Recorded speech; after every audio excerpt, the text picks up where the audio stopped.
Bonjour, nous voici dans la quatrième vidéo, dans laquelle nous allons parler du principe créateur. Qui est-il? D'où vient-il? Pourquoi et comment? Alors, dans la troisième vidéo, nous allons parler donc de la réaction en chaîne, qui est fondamentale, puisqu'elle crée une unité de fonctionnement. Donc pour la vie, ça va être l'identité d'être, et puis pour l'espace, le temps et la matière. Donc il faut trois contributeurs concomitants qui vont créer une unité de fonctionnement et qui vont créer la forme de l'espace, du temps et de la matière. Hop. Alors, la création, quand nous parlons de la création, donc nous parlons du principe créateur, et ce principe créateur va créer par rapport à sa propre image. Il est évident qu'on crée par rapport à son image et non pas par rapport à quelque chose que l'on ne connaît pas ou que l'on ne maîtrise pas. Alors là, on crée à son image sur le fond processionnel, mais pas sur la forme. Il faut bien distinguer la forme du fond. Nous allons voir après ce principe fractal qui se base sur la forme géométrique, alors que là, la réaction en chaîne, c'est un principe invisible et impalpable qui va être le même pour créer l'espace, le temps, la matière, comme la conscience d'être. Donc sur le fond, c'est un principe processionnel sur le fond et non pas sur la forme. C'est un processus informe et impersonnel. Ce qui n'a pas de forme n'a pas de personnalité. Nous allons distinguer la conscience de l'être du vivant. La règle de 3, donc en réaction en chaîne, est un mouvement de vie, donc c'est le vivant, qui va créer par le mouvement donc une conscience, un phénomène, et cette conscience dans son unité de fonctionnement va créer l'identité d'être. Donc il faut distinguer le vivant, nous allons le voir ici. Voilà, si je veux bien. Voilà. Nous allons distinguer l'interaction ou la réaction en chaîne entre les trois éléments contributeurs matière, âme et esprit. Et dans leur mouvement, créer un phénomène de conscience. Et dans l'unité de cette conscience, va créer un effet qui est l'être par rapport au vivant. Donc les trois éléments contributeurs, c'est le mouvement de vie, c'est l'interaction, c'est également la réaction en chaîne. Ce mouvement va créer un effet phénoménologique de conscience, et dans l'unité de cette complémentarité, nous allons avoir l'effet d'être ou l'identité d'être.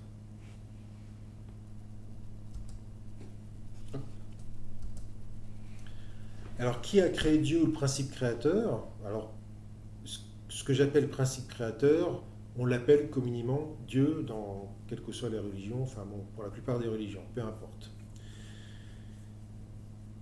Il faut voir que la réaction en chaîne, elle est auto-régénératrice, c'est-à-dire qu'elle se suffit à elle-même.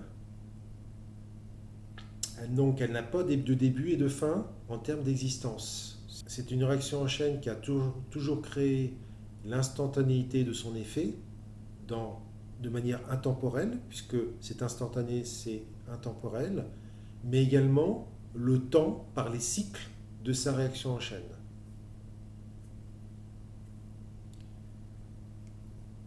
Donc ce principe créateur n'a ni commencement ni fin, puisqu'il a toujours été, de manière permanente.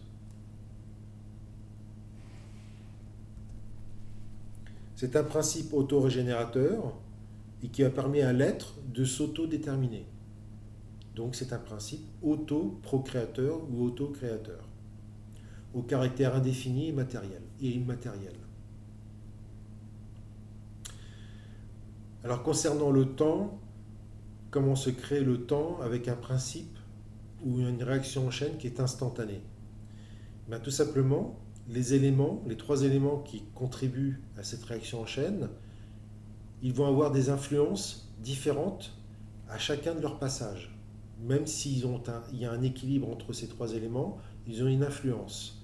Et l'être qui perçoit cette influence, à chaque cycle, l'influence sera différenciée, et donc il aura une notion de temps, puisque les influences seront différentes à chaque fois qu'il sera à l'écoute du passage de ces trois éléments. C'est comme ça que se crée le temps, donc c'est quelque part illusoire, le temps est illusoire, c'est simplement une perception différente de la réaction en chaîne en elle-même courant pendant son cycle. Et donc, à chaque fois qu'on va ressentir quelque chose de différent, ça va créer cette notion de temps, puisque à chaque ressenti, ce sera différent.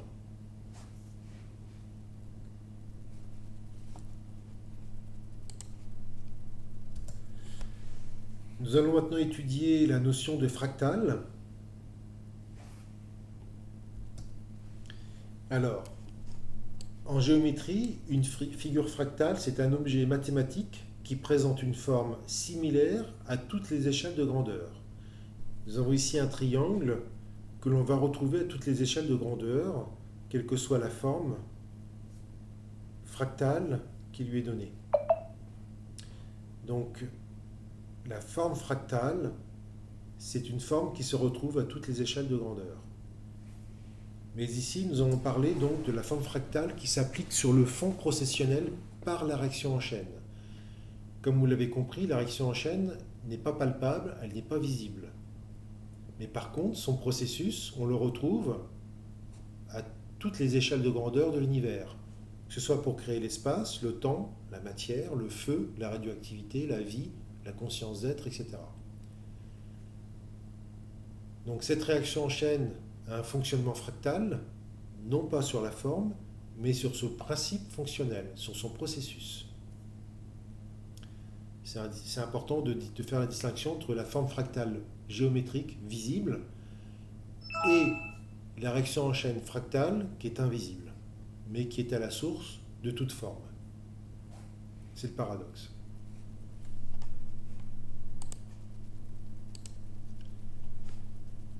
Dans ce slide, nous allons parler des trois conditions. Alors, ces trois conditions, trois éléments ou trois facteurs concomitants et complémentaires qui contribuent à un effet phénoménologique.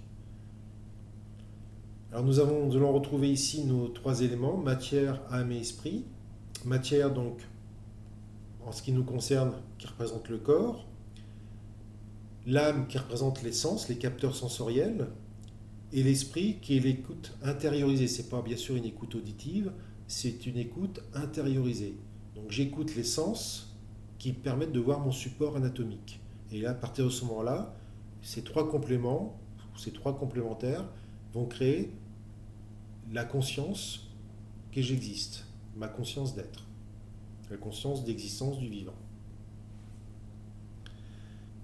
Donc dans ce tableau, nous avons la quatrième valeur, ou le retour à l'unité, par l'effet phénoménologique qui crée une unité de fonctionnement ou une identité d'être.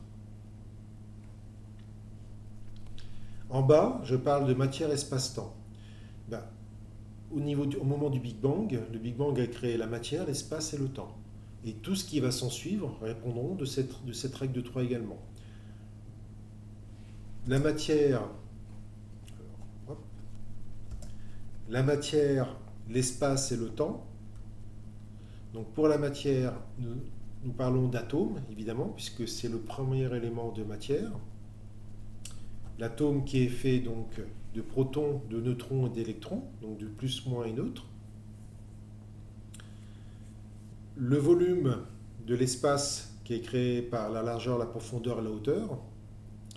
Le temps qui est le passé, qui est constitué du passé, présent et futur. Les trois états de la matière, solide, liquide, gazeux. Alors la science a tendance à vouloir intégrer une quatrième valeur de la matière, qui est le plasma d'électrons, ou le magma de neutrons que l'on a dans les étoiles. Parce que comme ils sont en grande quantité, ils considèrent que c'est une matière. Pour ma part, ce n'est pas tout à fait juste, puisque la matière donc a tendance à vouloir changer d'état entre liquide, solide, gazeux, alors que le plasma ne change pas d'état. Et le plasma, ce sont que des électrons en mouvement. Et l'électron est une constituante de la matière. C'est-à-dire que dans le tableau périodique, le plasma n'existe pas. Comme pour le magma de neutrons au sein des étoiles, c'est le neutron, de noyau atomique, excusez-moi, de nucléide. Le nucléide, c'est le noyau atomique de l'atome. Donc le nucléide est fait quoi de protons et de neutrons, mais il n'y a pas d'électrons. Donc que ce soit pour le plasma ou pour le magma de nucléide, ce ne sont pas des états de la matière, on va dire que ce sont des états exotiques de la matière. Dans ce slide également, je parle du point de gravité, donc de l'équilibre. Nous avons un point d'équilibre qui change en fonction des points d'appui que nous avons au sol. Et en fait, il faut 3 points d'appui pour créer le point de gravité. Toujours. Quand nous nous tenons debout, entre nos pieds se forme un triangle avec 3 points d'appui et le point de gravité va se retrouver au niveau du nombril. Et en fonction des points d'appui que nous avons au niveau de nos pieds, le point de gravité va se déplacer. Et ce point de gravité, on ne peut pas l'attraper.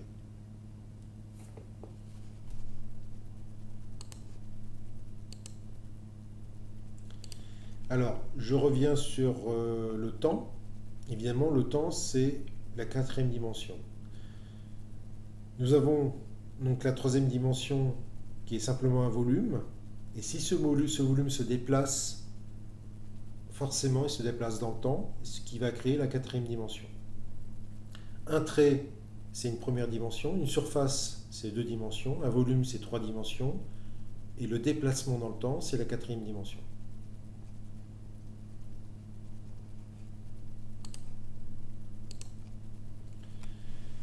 Nous allons maintenant aborder un sujet un peu délicat, puisqu'on parle de réalité fictive. Alors, pourquoi réalité fictive? Nous avons vu que notre réalité est conditionnée par 3 préalables, donc 3 éléments ou 3 contributeurs. Comme par exemple l'espace, le temps et la matière. Nous avons vu que la matière, c'est l'atome, premier élément de matière, qui est constitué de protons, de neutrons et d'électrons. Mais l'atome, on ne peut pas l'attraper. L'atome est constitué d'énergie en mouvement dans un espace, et cet espace, constitué de vide, fait que l'atome ne peut pas être attrapé, ne peut pas être palpable. Donc la matière qui nous constitue, en fait, c'est la fréquence de rotation énergétique qui crée la sensation de matière, mais la matière, elle n'est pas palpable, elle n'est pas physique. L'atome n'est pas physique. Donc, il est fictif. Je ferai un parallèle avec le temps. On n'a jamais pu attraper le temps. On n'a jamais pu prouver l'existence du temps, puisqu'on ne l'a pas matérialisé, le temps. Et pour l'espace, c'est la même chose. On ne peut pas attraper l'espace dans lequel nous vivons. On connaît les conditions qui créent l'espace, on connaît les conditions qui créent le temps, on connaît les conditions qui créent la matière, sans pouvoir attraper ni le temps, ni la matière, ni l'espace. C'est un paradoxe.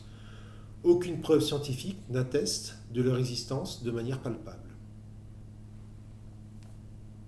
Nous serions une réalité fictive.